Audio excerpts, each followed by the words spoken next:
Then why did Iran tell our diplomats last month that they had the capability to produce 11? Did they? Did they? They have not. Did they? They have not disputed the characterization. That's a serious question. Did they say that or not? The only person who said that is one person, Steve Witkoff, who is not, by the way, in a Senate-confirmed position. He is not accountable to anyone but the president. I'm willing to bet a pair of Florsheim shoes, as somebody that has known Marco Rubio my entire adult life, that there is no way that Tulsi Gabbard is trusted by Trump or his inner circle, or that she is part of any decision-making. It is scary to me that at a moment when we are in war, the person who is the DNI, the Director of National Intelligence, is this woman who is not trusted even by people inside the White House. If that's your truth, say it. But don't lie to us and make us believe that we're stupid when we can also, we watch the same news, we read the same thing, and the inconsistencies are there. And so the what is really under all of this, why this testimony is so troubling, is that why would you leave that paragraph out conveniently? Because they run over the clock every day. And what Abby Phillip did here is something you almost never see anymore. And honestly, it was tough to watch in the best way. It only took one question. In the middle of a fiery panel discussion about whether Trump's administration misled the American public on Iran's nuclear threat to justify military action, Phillip completely halted the back and forth, locked eyes with the MAGA commentator, and asked the one question that couldn't be sidestepped. And just like that, silence. The kind of silence that tells you everything you need to know. We're talking about Tulsi Gabbard's own intelligence testimony, which quietly clashes with the very reasoning used to push the country toward war. Meanwhile, you've got a pundit scrambling to clean it up, trying to reshape the narrative in real time. But Phillip wasn't letting it slide, not even for a second. Stick around until the end, because that's where I break down what this moment actually says about where we are as a country, and why it should matter to every American, no matter who you voted for. And let me know in the comments, where are you watching from? This is a conversation that needs to go everywhere. If this hit you the right way, make sure to subscribe and share it with someone who needs to hear it. There's more coming every week, and trust me, you don't want to miss what's next. Is it the job of the Director of National Intelligence to determine what is and what is not an imminent threat to the United States? She says no. Listen. Was it the assessment of the intelligence community that there was a, quote, imminent nuclear threat posed by the Iranian regime, yes or no? Senator, the only person who can determine what is and is not an imminent threat is the president. False. It seems like a fair question to ask. I mean, is the president supposed to come up with this information about what's an imminent threat based off of just out of thin air, based off of his imagination? No, what he feels in his gut. Or in what he feels in his gut? Or is it her job to tell him, Mr. President, here are what the threats are, here are how urgent these threats are, okay? And urgent is another way of describing what imminent might mean. Well, imminent is a type of urgency, right? Yes. And then the president decides what's actionable. So to Andrew McCabe's point, I mean, is it just that Trump just gets to decide based on his gut? That's a threat. In which case, what are we in a world of fact or in a world of feeling? No, we're in a world of fact. I think Andrew McCabe's characterization of her answer goes very far from what she actually said. The question of whether or not something is imminent to the point where you're going to order military strikes is separate, and is the sole decision maker there is the president. It's based on the intelligence that they're getting. And Tulsi Gabbard's point was, we present the probabilities of what is a potential threat, and the president gets to decide with counsel whether or not he believes that it qualifies as imminent. To the point of what imminent means, it's not the same as what we all use this term. It started with the Bush Doctrine, and it expanded greatly under Obama. And they're basically arguing three main points, I think, for what imminent threat actually can be in this role. Whether or not you have a window of opportunity, and they had obviously a window of opportunity in this case.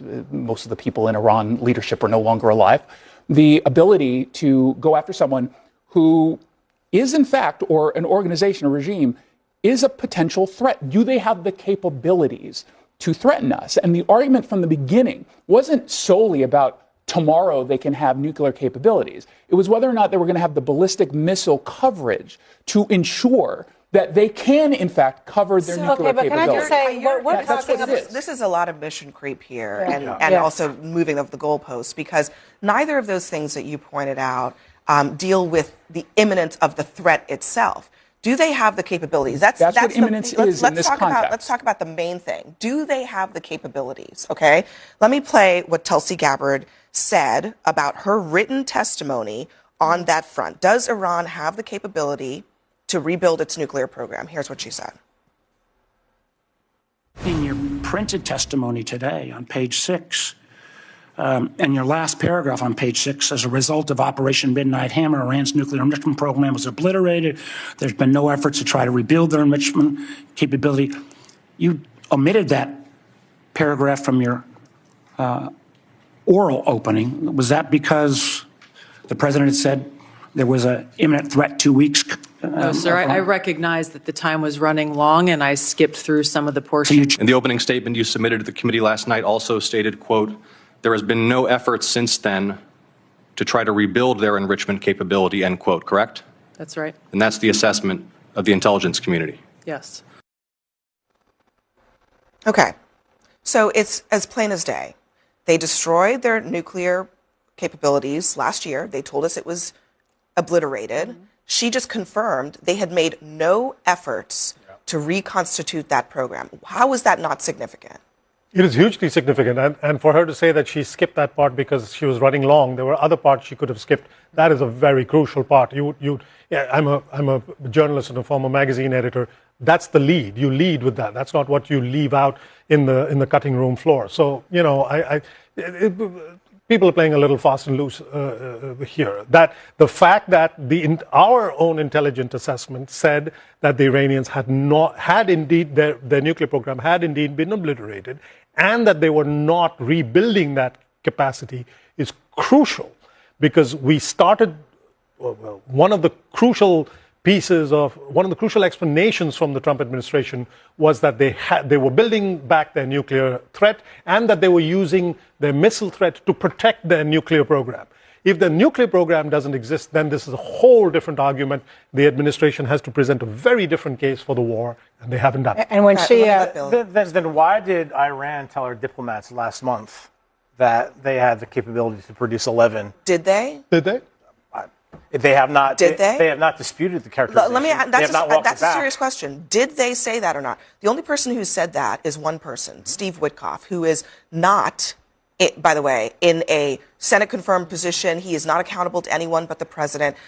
The DNI was just there, okay? She never said that ever. And in fact, she said quite the opposite, that they had not rebuilt. They had not made any attempts to rebuild, that they were not in a position to have done it.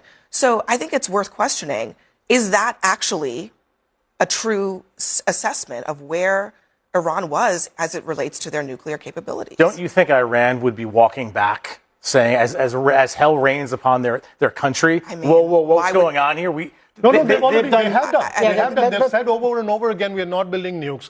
We only have Steve Witkoff's word. And by the way, they were at the negotiating table, they say. Threatening,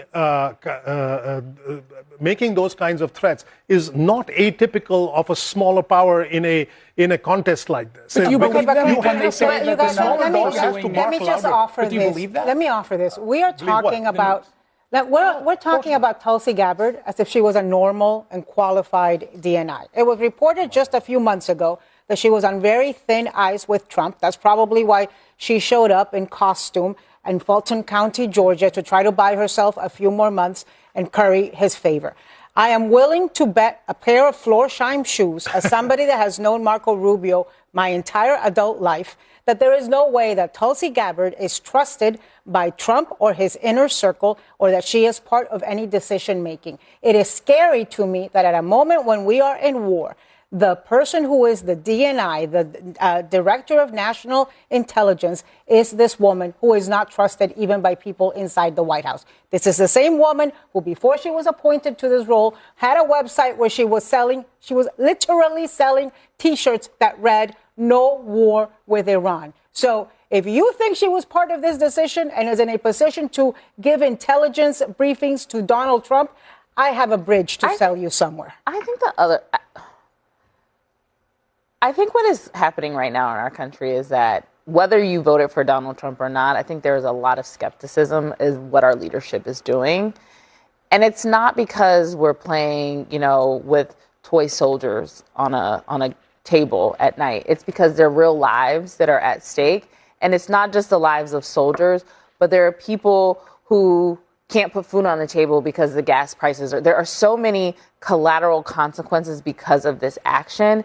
And it just doesn't feel like our leaders are being honest with us. Now, if the end game in this is that you are fine with going to war with Iran, regardless whether they had nukes or not, I think the American people would actually appreciate that honesty. Like, we don't want them to have any power, and we are going to take them out with our allies in Israel. If that's your truth, say it.